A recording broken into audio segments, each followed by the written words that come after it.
గోదావరి రోడ్డులో రోడ్డు పక్కన మొక్కలు నాటి పర్యావరణ ప్రాముఖ్యతను ప్రజలకు వివరించారు. ప్రతి ఒక్కరూ పరిసర ప్రాంతాల్లో మొక్కలు నాటాలని కోరారు. అనంతరం మున్సిపల్ కమిషనర్ మారుతి ప్రసాద్ మాట్లాడుతూ కుక్కల పట్ల అప్రమత్తంగా ఉండాలని సూచించారు. ఇంటి పరిసరాలు పరిశుభ్రంగా ఉంచుకొని దోమల బారిన పడకుండా చూసుకోవాలని అన్నారు. కాంగ్రెస్ ప్రభుత్వం చెట్ల పెంపకానికి కృషి చేయడం అభినందనీయమని కాంగ్రెస్ పట్టణ అధ్యక్షుడు తూముల నరేష్ అన్నారు.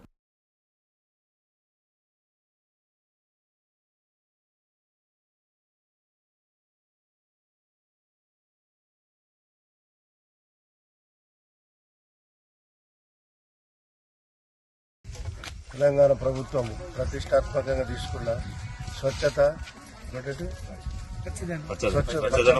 స్వచ్ఛదనం ఈ రెండు ప్రోగ్రాంలు అనేది మానవ జాతికి మన ఈ సమాజానికి ఎంతో అవసరమైన విషయాలు. ప్రతి సంవత్సరం లాగా ఈ సంవత్సరం కూడా ఈ కార్యక్రమాన్ని టేకప్ చేయడం జరిగింది. ప్రజలారా మీరు గ్రహించాల్సింది ఒకటే ఉంది. స్వచ్ఛత కొరకు మనం ఇంట్లో అయితే ఎట్లా శుభ్రం ఉంచుకుంటామో అట్లనే మన వాడ, మన వీధి, మన గల్లీ, మన ఊరు, మన వాడ వాటిని కూడా మనం శుభ్రం ఉంచుకోవడమే స్వచ్ఛత. పచ్చదనం అనేది మనం ముఖ్యంగా మనం ధ్యాస పెట్టాల్సిన విషయం పచ్చదనం మీద. ఎందుకంటే పచ్చదనం అంటే చెట్లు పుష్కలంగా పెరిగితే పచ్చదనం మనం పచ్చగా కనబడుతూ ఉంటుంది. ఈ పచ్చదనం అనేది మన కళ్ళకు కూడా చాలా మంచిది. ఆ గ్రీనరీ అనేది మన కళ్ళకు ఎఫెక్ట్ లేకుండా మన కళ్ళ లోపల ఉన్న ఏదన్నా మలినాలు ఉన్నా కానీ లేదా కళ్ళ లోపల ఏదన్నా ప్రాబ్లమ్స్ ఉన్నా కానీ ఈ పచ్చదనం అనే లైట్ తోటి అవి సెట్ అయిపోతాయి. రెండవది ఏంటంటే చెట్లు పెంచుకోవడం వల్ల పచ్చదనం వస్తుంది. చెట్లు పెంచుకోవడం వల్ల మనకు ఒక మంచి ప్రశాంతమైన మంచి గాలి వస్తుంది. ఆ గాలి ఎవరు ఇస్తున్నారు అంటే చెట్లు ఇస్తున్నాయి. ఎందుకు ఇస్తున్నాయి అని అంటే మనం ఒక విషయం ఆలోచిద్దాం. మన తల్లి మనకు జన్మనిచ్చింది, ప్రాణాన్నిచ్చింది, కానీ దానికి వాయువు లేదు. ఆ వాయువునిచ్చేది చెట్లు. అంటే మనకు తల్లి మనకు ప్రాణం ఇస్తే ఈ చెట్లు మనకు వాయువుని ఇస్తున్నాయి. కాబట్టి ఆ వాయువు మనకు రావాలంటే మానవాళి ఎంత సంతోషంగా ఆరోగ్యంగా ఉండాలంటే చెట్లను మనం పెంచుకోవాల్సిన అవసరం ఉంది. ఇది కాబట్టి మనమందరము ఒక ప్రతిజ్ఞ చేసుకోవాలి. ఏంటంటే ప్రతి వ్యక్తి ఇప్పుడు మంచిర్యాల పట్టణంలో 150,000 మంది ఉన్నాం. మనిషి ఒక్క చెట్టు నాటేనే 150,000 చెట్లు మేము పెంచుకోవచ్చు. 2 చెట్లు నాటామనుకోండి 3 లక్షల చెట్లు. అంటే మంచిర్యాల పట్టణం అంతా స్వచ్ఛంగా ఉంటుంది. కాబట్టి మనం ఈ రోజు ప్రతిజ్ఞ చేసుకోవాలి. ప్రతి వాళ్ళు ఒక చెట్టు కానీ 2 చెట్లు కానీ మనం పెంచాలని నిర్ణయించుకోవాలి. తెలంగాణ రాష్ట్ర కాంగ్రెస్ ప్రభుత్వం ప్రతిష్టాత్మకంగా చేపట్టినటువంటి వన మహోత్సవం కార్యక్రమం భాగంగా స్వచ్ఛదనం పచ్చదనం అనే కార్యక్రమం భాగంగా నిన్నటి రోజున మన మంచిర్యాల నియోజకవర్గ శాసనసభ్యులు పెద్దలు ప్రేమసారావు గారు నస్పూర్ మున్సిపాలిటీలో కలెక్టర్ గారు అదేవిధంగా మిగతా అధికారులందరితో మున్సిపల్ అధికారులందరితో ఒక కార్యక్రమాన్ని ప్రారంభించడం జరిగింది. ఈ 5 రోజుల కార్యక్రమం భాగంగా ఈరోజు పాత మంచిర్యాలలో 8వ వార్డులో ఒక కార్యక్రమాన్ని మా మంచిర్యాల మున్సిపల్ చైర్మన్ గారు అదేవిధంగా కమిషనర్ గారు ఆధ్వర్యంలో మిగతా మున్సిపల్ సిబ్బంది అదేవిధంగా ఆర్పీల ఆధ్వర్యంలో ఈ యొక్క కార్యక్రమాన్ని ప్రారంభించడం జరిగింది. ఏదైతే మరి స్వచ్ఛంగా ఉండాలి అదేవిధంగా మరి పచ్చదనం కూడా పెంపొందే ఉద్దేశంతో పోయిన ప్రభుత్వం ఏదైతే హరితహారంలో భాగంగా చాలా కార్యక్రమాలు నిర్వహించని చెప్పింది తప్ప మరి చెట్లు పెట్టింది మరి రికార్డులో ఉంది తప్ప ఎక్కడ మాత్రం కనబడతలేదు.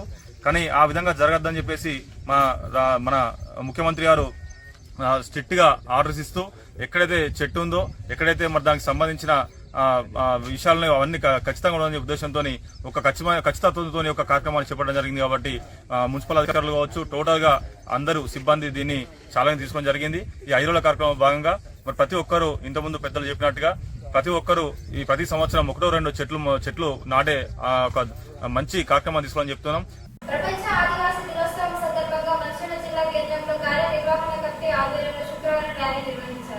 మంచిర్యాల జిల్లా నలుదిశల నుండి తరలివచ్చిన ఆదివాసీలు మంచిర్యాల కేంద్రంలోని ఐబీ చౌరస్తా నుండి వైశ్యభవన్ వరకు నిర్వహించిన ర్యాలీలో పాల్గొన్నారు. ఆదివాసీ సాంప్రదాయ నృత్యాలు, డప్పు వాయిద్యాలు అందరినీ అలరించాయి. అనంతరం వైశ్యభవన్లో ఏర్పాటు చేసిన సమావేశంలో వారు పాల్గొని హక్కుల సాధన కోసం చర్చించారు.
ఈరోజు మంచిర్యాల పట్టణంలో 9 తెగల ఆధ్వర్యంలో ఆదివాసీ 9 తెగల ఆధ్వర్యంలో ప్రపంచ ఆదివాసీ దినోత్సవ కార్యక్రమం వైశ్య భవన్ నందు నిర్వహించుకోవడం జరుగుతున్నది.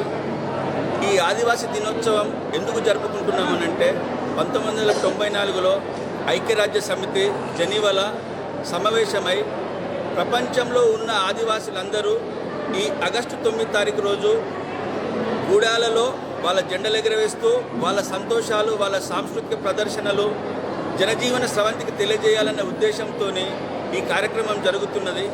ఈ కార్యక్రమంలో ప్రపంచంలో ఉన్నటువంటి అన్ని దేశాలలోని అన్ని తెగలు ఖచ్చితంగా ఈ ఆదివాసీ దినోత్సవాన్ని జరుపుకోవాలి. ఇది అందరి పండుగ. అంటే మా ఆదివాసీ తెగలలో రకరకాల తెగలు ఉన్నాయి, తెగలలో రకరకాల పండుగలు ఉంటాయి, కానీ ఇది అన్ని తెగలకు వర్తించే పండుగ కనుక దీన్ని అందరం మేము సంతోషంగా జరుపుకుంటున్నాము. స్వతంత్రం వచ్చి 76 సంవత్సరాలు అవుతున్నా కానీ ఇప్పటికి కూడా మా ఆదివాసీ గూడాలలో కానీ మా ఆదివాసీ సమాజంలో ఇప్పటికీ కనీస సౌకర్యాలు, మౌలిక సదుపాయాలు ఇప్పటికి కూడా అందడం లేదు. విద్యాపరంగా అయితేనేమి, వైద్యపరంగా అయితేనేమి, మౌలిక సదుపాయాలు, రోడ్లు కానీ నీరు కానీ లేకుండా ఇప్పటికీ మా ఆదివాసీ జనాలు చాలామంది మరణించడం జరుగుతుంది. మేము ఈ ప్రభుత్వాలని ఒకటే కోరుతున్నాం, మా ఆదివాసీ సమాజం బతకాలంటే అడవితోని మమేకమై ఉన్నది, అడవితోనే మా జీవితం ఉన్నది. మాకు అడవిని దూరం చేస్తే మేము అన్యక్రాంతమైపోయి కొన్ని రోజులకు మా ఆదివాసీ తెగలనేటి అంతరించిపోయే పరిస్థితి ఉన్నది. కనుక ప్రభుత్వాలను కోరేది ఏంటంటే ఏ ప్రాజెక్టులు కట్టినా, ఏ కొత్త కార్యక్రమాలు చేసినా మా ఆదివాసీ గూడాలని అంతరింపజేస్తున్నారు. ఇది మాకు చాలా దారుణం. ఇలాంటి చర్యలు ప్రభుత్వాలు పూనుకోకుండా ఆలోచిస్తే ఈ మంచిర్యాల జిల్లాలో దాదాపు 40-50 వేల పాపులేషన్ మా ఆదివాసీ సమాజంలో ఉన్నది. ఇక్కడ మా విద్యార్థులకు మెరుగైనటువంటి విద్యా సౌకర్యం కల్పించేందుకు రెసిడెన్షియల్ స్కూల్స్ లేవు. రెసిడెన్షియల్ స్కూల్ లేకపోవడం వల్ల మాలో ఉన్నటువంటి మా బాలికలకు సరైనటువంటి విద్య అందక వారు ముందుకు పోలేకపోతున్నారు. కనుక ఖచ్చితంగా మా ఆదివాసీ గూడాల కాశీపేట మండలం, దండపల్లి మండలం మా ఆదివాసీ మండలాలు ఉన్నాయి. ఖచ్చితంగా ఒక బాలుల కళాశాల, తర్వాత ఒక బాలికల కళాశాల ఖచ్చితంగా ఏర్పాటు చేస్తే మా యొక్క విద్యార్థులకు ఉన్నతమైనటువంటి విద్యా అవకాశాలు అందే అవకాశం ఉంటుంది. అలాగే ఇక్కడ ఉన్నటువంటి ఏకలవ్య మోడల్ స్కూలు ఆదిలాబాద్ జిల్లాలో 3 జాగాలలో ఇచ్చిళ్ళు. ఆదిలాబాద్ తర్వాత ఎక్కువ పాపులేషన్ ఉన్నటువంటి మా మంచిర్యాల జిల్లాలో ఏకలవ్య మోడల్ స్కూల్ను కూడా మాకు అందిస్తే మా గిరిజన విద్యార్థులు మంచి చదువును అందుకొని ఐఐటి, నీటు మొదలగు మన కాంపిటేటివ్ పరీక్షలలో పాల్గొని మా వాళ్ళు కూడా ఉన్నత చదువులని అందేందుకు అవకాశం ఉంటుంది. కనుక ప్రభుత్వం ఖచ్చితంగా మా బాధలను, మా కోరికలను తీర్చాలని కోరుకుంటున్నాం. అట్లాగే జియో నెంబర్ 3ని తీసేసి మా ఆదివాసీ సమాజాన్ని అంతరించే ప్రయత్నం చేస్తున్నారు. తర్వాత షెడ్యూల్ తెగ అంటే షెడ్యూల్ 5, షెడ్యూల్ 6ని తీసేసి మెల్లగా మా సమాజాన్ని అంతరించే ప్రయత్నం చేస్తున్నారు. కనుక ఈ ప్రభుత్వాలు తప్పకుండా వీటిని విరమించుకోవాలి. ఈరోజు మంచిర్యాల జిల్లా కేంద్రంలో మంచిర్యాల జిల్లా ఉన్నటువంటి ఆదివాసులందరూ కూడా ఏకతాటికి వచ్చి మంచిర్యాల జిల్లా కేంద్రంలో ప్రపంచ ఆదివాసీ దినోత్సవాన్ని ఘనంగా నిర్వహించడం జరుగుతుంది. ఈరోజు ప్రపంచంలోనే ఆదివాసులకు దినం ఉండాలనే ఉద్దేశంతో ఐక్యరాజ్య సమితి 1982లో మన ఆదివాసులకు దినం ఉండాలనే ఉద్దేశంతో ఆగస్టు 9న ప్రపంచ ఆదివాసీ దినోత్సవం ఘనంగా జరపాలని వారు కోరడం జరిగింది. దానిలో భాగంగానే ఈరోజు మేము మా యొక్క సంస్కృతిని కావచ్చు, మాకు ఉన్నటువంటి హక్కులు కావచ్చు, మాకు వచ్చే అన్ని పథకాలు కావచ్చు, మేము ఈరోజు చర్చించి రాబోయే రోజుల్లో మాకు ఆదివాసులకు కూడా అన్ని విధాలు ఉండాలనే ఉద్దేశంతో మేమందరం ఇక్కడ రావడం జరిగింది. సరే, మేము ఒకటే ఇప్పుడు ప్రభుత్వాలు మారుతున్నాయి, కానీ ఆదివాసుల యొక్క స్థితిగతులు అనేది మారడం లేదు. కాబట్టి మాకు ఈరోజు అది చూసినట్లయితే విద్యాపరం కావచ్చు, వైద్యపరం కావచ్చు, రోడ్ల పరంగా కావచ్చు, అన్ని విధాలుగా మా ఆదివాసులందరూ కూడా అన్ని కూడా వెనుకబడి ఉన్నాయి. కాబట్టి ఖచ్చితంగా మేము ఒక ప్రభుత్వాన్ని ఒక డిమాండ్ చేసేది ఏంటంటే ఏవైతే మారుమూల ప్రాంతాలు ఉన్నాయో ఖచ్చితంగా అక్కడ మౌలిక వసతులు ఖచ్చితంగా కల్పించాలి. అదేవిధంగా ఏవైతే ఆదివాసీ విద్యార్థులు ఉన్నారో వారందరికీ కూడా మేము ప్రతిసారి మేము డిమాండ్ చేస్తున్నాం ఏంటంటే మంచిర్యాల జిల్లాలో ఖచ్చితంగా గిరిజన గురుకులాలు బాలబాలికలకు అదేవిధంగా ప్రభుత్వ కళాశాలను ఏర్పాటు చేయాలని మేము డిమాండ్ చేయడం జరిగింది. అదేవిధంగా ఈ సంవత్సరం మేము ఒకటి ఏమేమి చేస్తున్నామంటే ఈ మంచిర్యాల జిల్లాలో ఆదివాసీ భవన్ లేదు కాబట్టి అన్ని జిల్లాలో ఆదివాసీ భవన్ ఉంది. ఇక్కడ ఆదివాసీ భవన్ అని మేము ప్రతిసారి మేము డిమాండ్ చేస్తున్నాం. ఈసారి కూడా మేము ప్రభుత్వం డిమాండ్ చేసేది ఏంటంటే ఖచ్చితంగా మంచిర్యాల జిల్లా కేంద్రంలో ఆదివాసీ భవన్ కూడా నిర్మించాలని మేము సందర్భంగా కోరుతున్నాం. శుక్రవారం నాగుల పంచమిని పురస్కరించుకుని లక్షటిపేట పట్టణంలో 13వ వార్డు ఐబీలోను 14వ వార్డులో పుట్టలో మహిళలు భారీ సంఖ్యలో పూజలు నిర్వహించి కొబ్బరికాయలు కొట్టి అరటి పండ్లు పాలు సమర్పించారు. అనంతరం పాలాభిషేకం చేశారు. కుటుంబంలో అందరూ బాగుండాలని, నాగదోష గ్రహదోషాలు లాంటివి ఉన్నా పూర్తిగా తొలగాలని పూజలు చేశామని మహిళలు తెలిపారు.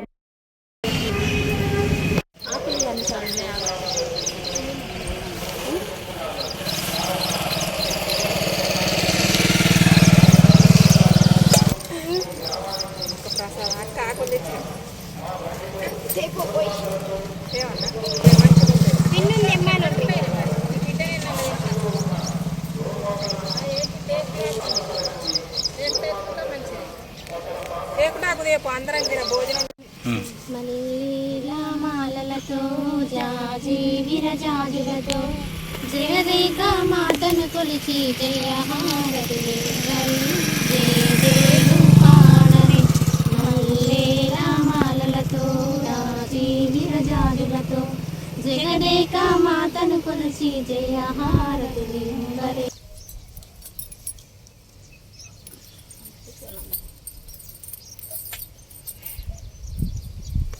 అన్ని తీసుకో అప్పుడు తీసిండ్రా ఇప్పుడు రెడ్ వైట్ కలర్స్ కొబ్బరికాయలు వైట్ అయినాయి, పువ్వులు రెడ్ అయినాయి. అయ్యో బాగు ఏం చేస్తావు కానీ పర్లేదా అంతేనా?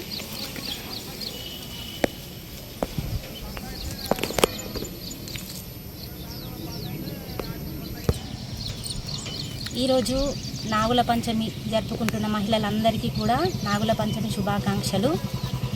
మన సనాతన భారతదేశం అనేది హిందూ సంప్రదాయంతో ఎన్నో పండుగలను వైభవంగా జరుపుకుంటాం. పురాతన కాలం నుంచి చెట్లను, పుట్టలను, చేమలను, జంతువులను పూజించేటువంటి సంప్రదాయం మనది. అదే సంప్రదాయం ఈనాటికి కూడా ఎన్నో శాస్త్ర సాంకేతికమైనటువంటి మార్పులు వచ్చినా కూడా, ఎటువంటి మార్పులు వచ్చినా, ఏ విధంగా మార్పులు జరిగినా కూడా మన సాంప్రదాయాలను పాటిస్తూ మన పండుగలను జరుపుకోవడం మన భారతదేశం యొక్క విశిష్టత. ఇలాగే కూడా మన పండుగలను మర్చిపోకుండా మహిళలందరూ కూడా మన సాంప్రదాయాన్ని కాపాడుతూ పక్షులను, జంతువులను, చెట్లను, చేమలను పూజిస్తూ వాటిని రక్షిస్తూ మన ప్రకృతిని ఆరాధిస్తూ మన ప్రకృతిని కాపాడడం మనందరి బాధ్యతగా భావిస్తూ ఇలాంటి పండుగలు మరెన్నో జరుపుకోవాలని మరొకసారి మహిళలందరికీ కూడా నాగుల పంచమి శుభాకాంక్షలు.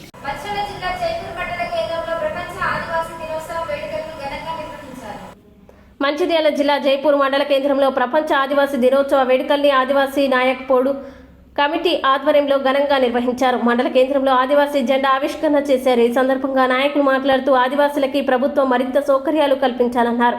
రాష్ట్ర ప్రభుత్వం ఎస్సీ వర్గీకరణ చేపట్టి నాయక్ పోడ్లకు న్యాయం చేయాలని డిమాండ్ చేశారు.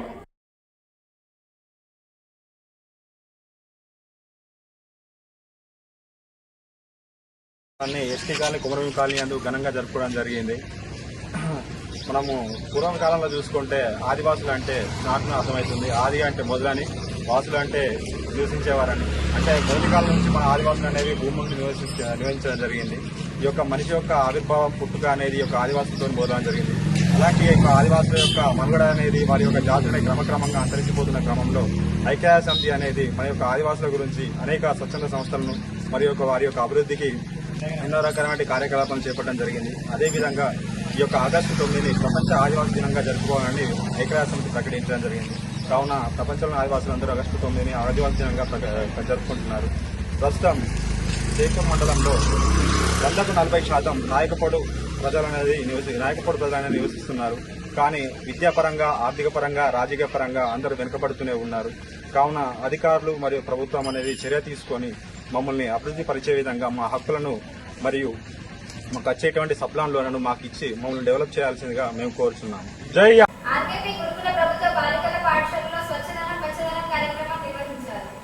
ప్రతి ఒక్కరూ విధిగా మొక్కలు నాటి సంరక్షించాలని క్యాతనపల్లి మున్సిపాలిటీ కమిషనర్ మురళీకృష్ణ అన్నారు.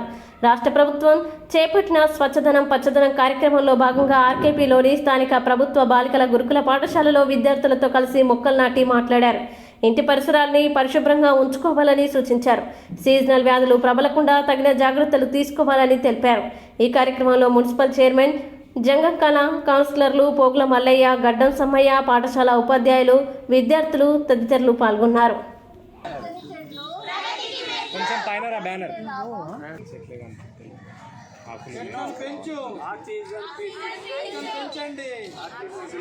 లాస్ట్ కొంచెం పైన లేపండి. తెలంగాణ పచ్చల పేరు తెలంగాణ పచ్చల పేరు అడవి ఉంటే లాభం అడవి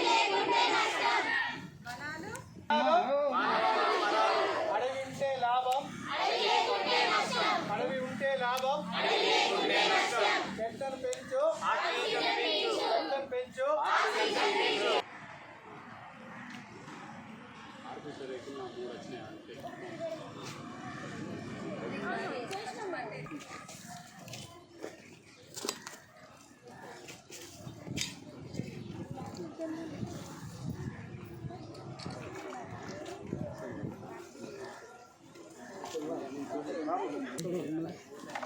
సీను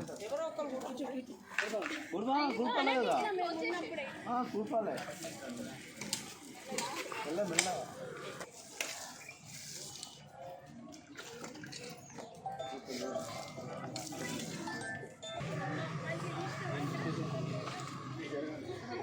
ఎవరిదాళ్ళు కాపాడుకోవాలి.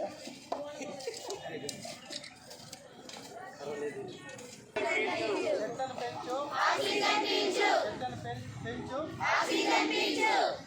అడవి ఉంటే లాభం అడవి ఉంటే లాభం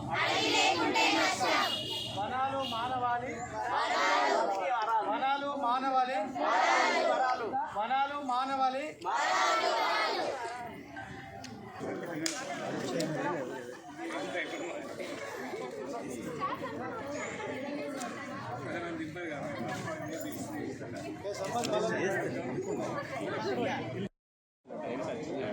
మన కేతనపల్లి మున్సిపాలిటీలో ఈరోజు గురుకుల పాఠశాలలో 150 చెట్లు ఈరోజు పెట్టడం జరుగుతుంది. ఇంకా కొంత ప్లేస్ ఉంది, దాంట్లో కూడా మొత్తం పూర్తి చేస్తాం. అది కాకుండా మన రామకృష్ణపూర్ ఏరియాలో ఇంటింటా ఒక చెట్టు పెడితే ఆ ఆక్సిజన్తోనే మనము సగము జబ్బులు పొడగొట్టుకోవడం జరుగుతుంది. ఎందుకనంటే అది ఎంత పెరిగితే మనకు అట్లాంటి ఆరోగ్యంగా ఉంటాము. అది అందరూ ఆలోచించి ఇంటింటికి ఒక చెట్టు పెట్టగలరని మీ అందరికీ మా యొక్క నమస్కారం. రాష్ట్ర వ్యాప్తంగా ప్రతిష్టాత్మకంగా చేపట్టిన స్వచ్ఛదనం పచ్చదనంలో కార్యక్రమంలో భాగంగా ఈరోజు మన సాంఘిక సంక్షేమ గురుకుల పాఠశాలలో కౌన్సిలర్ గారితో హెచ్ఎం తోటి పిల్లలతోటి మొక్కలు నాటే ప్రోగ్రాం అనేది అలా ఏర్పాటు చేయడం జరిగింది. సుమారుగా ఇక్కడ 80 మొక్కలు అనేది మనం ఏర్పాటు చేయడం జరిగింది. ఇంకా 150-200 మొక్కల వరకు కూడా మేము ఇక్కడ పెట్టి ఇక్కడ ఆహ్లాదకరంగా చేసే ప్రయత్నం చేస్తున్నాము. మా చైర్మన్ గారు తోటి మన కౌన్సిలర్స్ ఆ సిబ్బంది కూడా ఇక్కడ రావడం జరిగింది. అలాగే హెచ్ఎం గారు, టీచర్స్, పిల్లలు కూడా తల ఒక మొక్క ఇక్కడ నాటడం జరిగింది. అందరూ కూడా ప్రతి ఇంట్లో ఒక మొక్క నాటాలని నా యొక్క కోరిక. ఇది మన మానవాళికే చాలా మంచిది, ఆక్సిజన్ ఇస్తుంది. కాబట్టి అందరికీ నేను చెప్పే ఒక చిన్న విజ్ఞప్తి ఏంటంటే ప్రతి ఇంట్లో ఒక మొక్క నాటాలని కోరుకుంటూ ధన్యవాదాలు. శ్రావణ మాసం శుక్రవారం రామకృష్ణపూర్ పట్టణంలో నాగుల పంచమి వేడుకలను భక్తులు ఘనంగా నిర్వహించుకున్నారు. భక్తులు ఉదయం నుండి ఆలయాలకి చేరుకుని సమీప పుట్టలో పాలు పోసి మొక్కులు చెల్లించుకున్నారు. శ్రావణం కావడంతో పట్టణంలో ప్రధాన ఆలయాలన్నీ భక్తులతో కిటకిటలాడాయి. ఆలయంలోని పూజారులు నాగుల పంచమి యొక్క విశిష్టతని భక్తులకి తెలియజేశారు.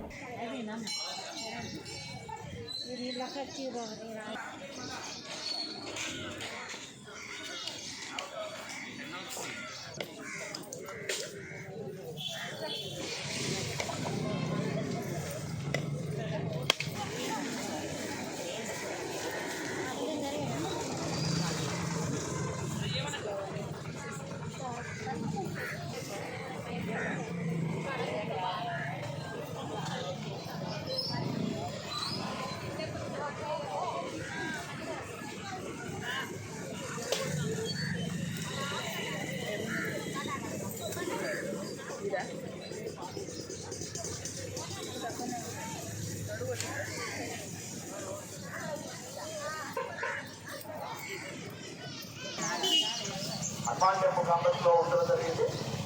మీకు నచ్చిన చీర మీరే రేట్ నిర్ణయించి తీసుకొని వెళ్ళండి. ఈ యొక్క పూజ చేయించుకునేవారు 301 రూపాయలు చెల్లించి మీ యొక్క గోత్రనామాలు రాయించుకోవాల్సిందిగా కోరుతున్నాం. అట్లాగే ప్రతి శుక్రవారం సంతోషి మాత అమ్మవారి ఆలయంలో కుంకుమార్చన కావడం జరిగింది. సోమవారం చాలా ప్రీతిపాత్రమైనటువంటిది. ఆ శంకరుడికి ఇష్టమైన రోజు సోమవారం. శంకరుడి యొక్క కుమారుడు గణపతి, గణపతి యొక్క కుమార్తె సంతోషి మాత, ఆ గణపతి బిడ్డ సంతోషి మాత కాబట్టి ఆ శంకరుని